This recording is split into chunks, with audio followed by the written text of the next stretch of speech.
Açığı son günlər mənə də çoxlu SMS-lər gəlir, nə bilim mesajlar gəlir, fotolar göndərirlər, linklər atırlar.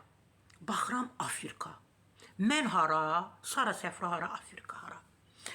Bangladeş, nə bilim Hindistan, Pakistan, dünyanın Yaponiya. Mən hara, Yaponiya hara.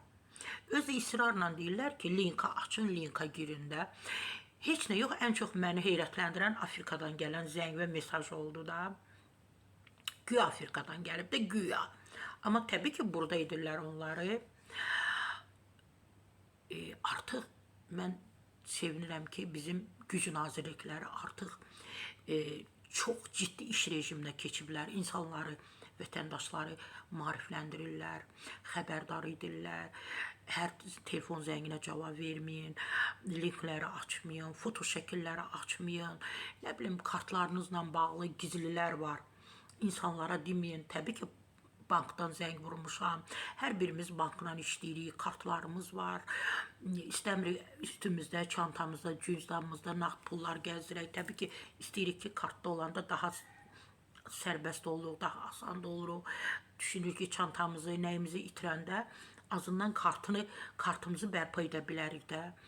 Amma yenə də deyirəm, mən də deyirəm insanlara, vətəndaşlara üzümü tuturam, Azərbaycanlılarımıza, daha çox yaşlı adamlara, daha çox belə təhsili daha aşağı olan, sadə, hər şeyə inanan, sadəlöv insanlar. Heç kimə pulu havayı vermirlər. Bir də görürsünüz yazırlar ki, bu düyməni, bu nə bilim nəyi türkünməsin, barvağınızı qoyun ora, sizə 2000 pul gələcək, ödəniləcək, kartınıza qoyulacaq. Yəni, heç kimə havayı pul vermirlər, əzizlərim, aldanmayın. Açmayın, heç bir link açmayın, heç bir tanımadığınız fotoları açmayın, heç bir mesajlara cavab verməyin. Onlar həvəsləndirir, hər birimizi həvəsləndirirlər. Gündə 10-15-i mənə gəlir. İnarsın, o qədər qorxuram. O təhlükəni hiss edirəm ha. Hər an hiss edirəm.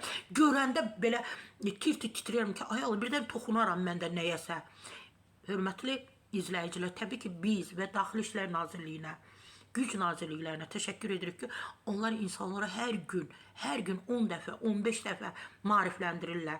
Azından eşidin. Bizim hər birimizin tövsiyəsini eşidin.